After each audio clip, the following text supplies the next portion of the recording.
ডারউইনের সেই ঐতিহাসিক টেস্ট বিজয়ের পরে বাংলাদেশ কি অস্ট্রেলিয়ার মাটিতে ক্লিন সুইপ করতে পারে, মানে বাংলা ওয়াশ করতে পারবে? সেটা কিন্তু অনেক বড় একটা কোয়েশ্চেন।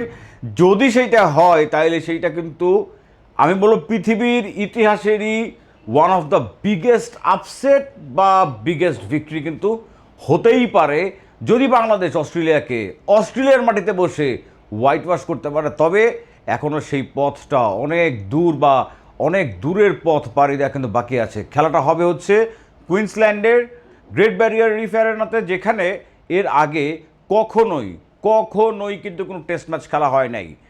ইউথ টেস্ট হয়েছে, এ দলের অনেক খেলা হয়েছে, বা জুনিয়র টিমের ওইখানে খেলা হয়েছে, বা ইভেন ফার্স্ট ক্লাস ম্যাচও হয়েছে। তবে কখনোই কিন্তু সেখানে ইন্টারন্যাশনাল টেস্ট ম্যাচ হয় নাই, যেটা প্রথমবারের মতন হতে যাচ্ছে বাংলাদেশ ভার্সেস অস্ট্রেলিয়া।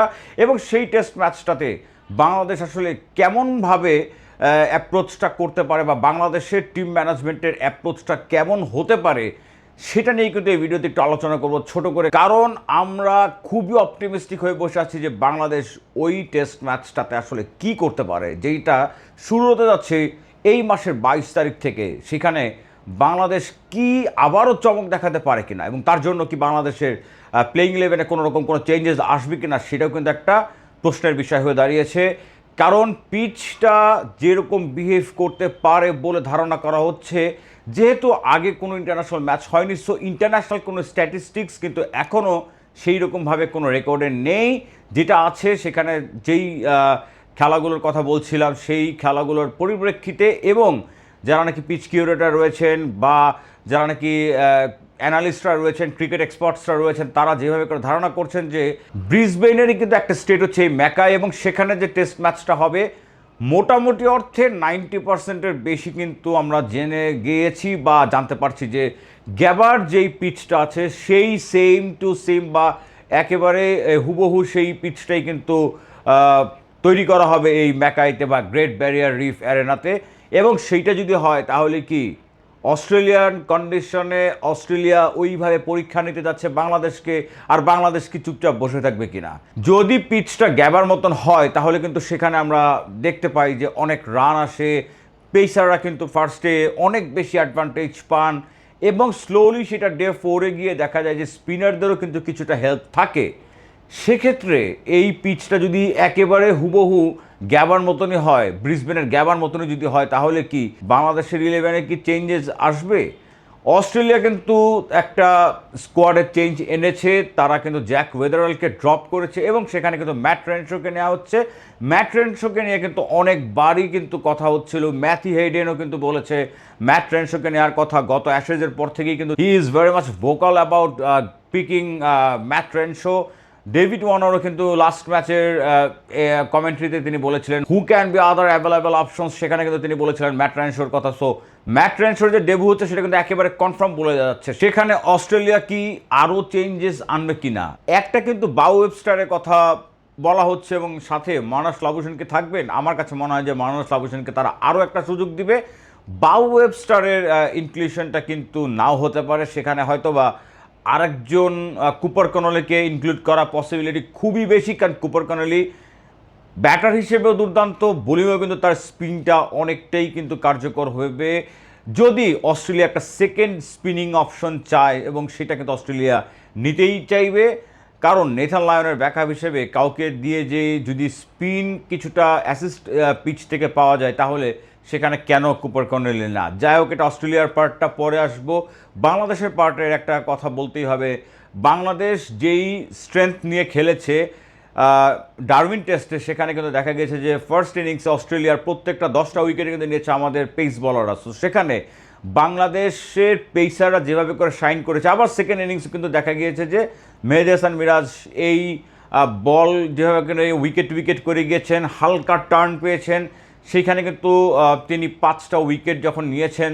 সো মেহেদী হাসান মিরাজের কার্যকারিতা নিয়ে কিন্তু কোনো প্রশ্ন নাই। স্পেসিফিক্যালি মেহেদী হাসান মিরাজ শুধু বলে না, ব্যাটে যেই রোলটা প্লে করেছেন সেটা কিন্তু দুর্দান্ত প্লে করেছেন। কারণ ওই যে লাস্টে 150 রান যে এসেছে, লিগটাকে যে 228 পর্যন্ত নিয়ে নেওয়া গিয়েছিল, সেটা কিন্তু হয়েছিল একমাত্র মেহেদী হাসান মিরাজের ওই টেল এন্ডারদেরকে নিয়ে যেভাবে করে তিনি ব্যাট করেছিলেন, সেইটার কারণেই কিন্তু। এখন প্রশ্নটা হচ্ছে বাংলাদেশ কি তাহলে সেম 11 নিয়ে নামবে, নাকি বাংলাদেশ এখান থেকে কোনো কিছু চেঞ্জ করতে পারে। আমার কাছে মনে হয় যে বাংলাদেশ এখানে অবশ্যই একটা চেঞ্জ করবে বা করা উচিত বলে আমি মনে করি। যতই আমি দেখছিলাম ক্রিকেট অ্যানালিস্ট আমাদের খুবই আমার পছন্দের মানুষ আবিদ হোসেন সামি, তিনি বলছিলেন যে স্পিনারদের জন্য কিন্তু ফেভারেবল কন্ডিশন হবে এই গ্রেট ব্যারিয়ার রিফ। বাট আমার কাছে মনে হয় গিভেন দ্য কন্ডিশন দ্যাট বাংলাদেশের আসলে কারেন্টলি অস্ট্রেলিয়ার ডারউইন টেস্টের বোলিং পারফরমেন্স দেখার পরে এবাদতকে ড্রপ করে যে শরীফুলকে নিয়ে তাইজুল এবং মিরাজকে সাথে করেই আসলে ইলেভেনটা বানানো, আমার কাছে মনে হয় যে এখানে একটা critical decision Bangladesh team management নিতেও পারে।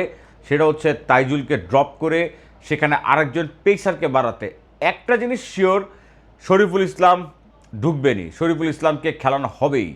শরীফুলকে খেলানো হবে দুইটা কারণ কিন্তু আমি খুঁজে পাই। একটা হচ্ছে তিনি কিন্তু নিউ বলে বা ওই যে যখন নাকি একটু ময়েশ্চার থাকে উইকেটে বা সকালের যে একটু ওভারকাস্ট কন্ডিশন যদি থেকে থাকে, কারণ ওইখানে কিন্তু ওয়েদারটাও একটা ভেরি বিগ রোল প্লে করবে। ডারউইনে গরম ছিল, এখানে কিন্তু ঠান্ডা। সো সেইখানে যদি ওভারকাস্ট কন্ডিশন হয় অথবা সকালের ময়েশ্চারের জন্য কিন্তু শরীফুলের বলের যেই সুইংটা সেটা কিন্তু খুবই কার্যকারিতা দিবে, সাথে ভেরিয়েশন আনার জন্য। কারণ তিনটা রাইট আর্ম ফার্স্ট বোলার আপনার রয়েছে, সেখানে কিন্তু একটা লেফট আর্ম ফার্স্ট বোলার হলে ভেরিয়েশনটা আসে। সো শরীফুলের ইনক্লুশনটা আমার কাছে মনে হয় যে এটা একেবারে ডান অ্যান্ড ডাস্টেড, এটা হতে যাচ্ছেই। কিন্তু প্রশ্নটা আসে যে 2 স্পিনার 3 পেসার নাকি 4 পেসার 1 স্পিনার।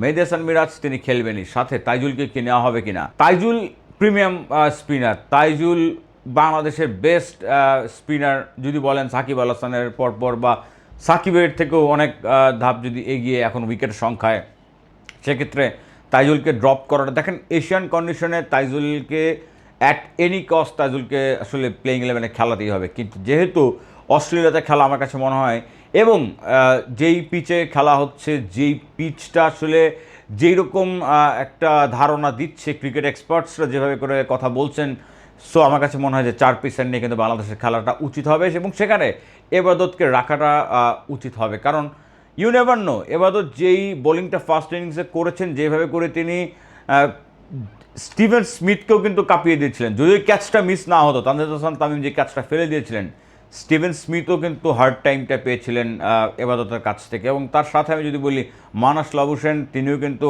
এবাদতের বলেও কিন্তু অতটা স্বাচ্ছন্দ্যে খেলতে পারছিলেন না। সো আমার কাছে মনে হয় যে এবাদতকে আরও একটা সুযোগ দেওয়া উচিত, আরও একবার এবাদতকে খেলানো উচিত, সাথে শরীফুলকে নিয়ে একটা কম্প্যাক্ট পেস অ্যাটাক। কারণ বাংলাদেশের উচিত হারানোর কিছুই নেই। অস্ট্রেলিয়া যদি টেস্ট ম্যাচে জিতেও যায়, সিরিজটা কিন্তু ড্র হতে যাচ্ছে। অস্ট্রেলিয়ার সাথে যেহেতু হারানোর কোনো ভয় আর নেই, আমার কাছে মনে হয় যে এখন বাংলাদেশের উচিত অল আউট অ্যাটাকে যাওয়া। Either you have to give your everything, জিতলে জিতলাম, হারলে হারলাম, বাট আমি এখানে কোনো ডিফেন্সিভ স্ট্র্যাটেজিতে যেতে চাবো না বা চাই না যে বাংলাদেশ টিম ডিফেন্সিভ কোনো স্ট্র্যাটেজিতে যাক, যেটা আমার কাছে মনে হয় যে তারা সেটা যাবেও না। আমার কাছে মনে হয় যে অল আউট অ্যাটাকে যাওয়া উচিত।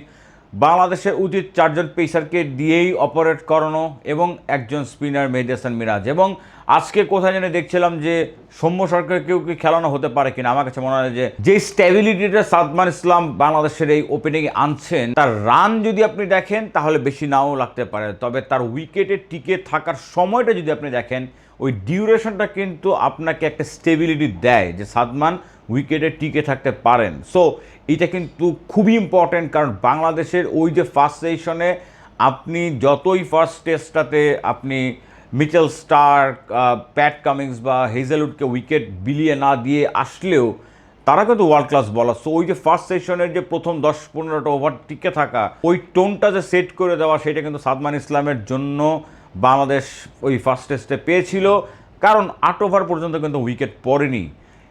এবং এখানে আরেকটা কথা না বললেই না, যে সাদমান ইসলাম খারাপ তো করছেন না, সৌম্য সরকারকে আসলে খেলানোটা ঠিক হবে বলে আমার কাছে মনে হয় না। এবং আসলে তানজিদ হাসান তামিমকে তো রিপ্লেস করে সৌম্যকে খেলানো হবে না। সো আমার কাছে মনে হয় যে টিম অ্যাজ ইট ইজ থাকবে। যদি বাদ পড়েন তাহলে বাদ পড়তে পারেন এই ম্যাকায়ের এই সেকেন্ড টেস্টে তিনি হচ্ছেন তাইজুল ইসলাম, তার বদলে আমি দেখতে পাচ্ছি শরীফুল ইসলামকে ইনক্লুড করা হবে এবং এবাদত খেলবেন। সো 4 পেসার এবং 1 স্পিনারে বাংলাদেশ আগাবে। বাংলাদেশকে এই টেস্টটা জিততে পারবে কিনা, যদি জিততে পারে তাহলে কিন্তু যেটা বলছিলাম একেবারে শুরুতে, যে এইটা ক্রিকেটের ইতিহাসেরই একটা ইতিহাস হয়ে থাকবে। বাংলাদেশকে আসলেই সেটা করতে পারে। দেখেন, অসম্ভবকে তো সম্ভব করে দেখিয়েছে ডারউইন টেস্টে বাংলাদেশ। তাহলে কেন আরেকবার সেটা হবে না। আশা তো করতেই পারি আমরা, তাই না? যাই হোক, আপনারা আমাকে যারা নতুন দেখছেন তাদের কাছে it's a kind request, please make sure to subscribe my YouTube channel and follow my Facebook page. সবাই ভালো থাকবেন, দেখা হবে নেক্সট কোনো ভিডিওতে। আল্লাহ হাফেজ।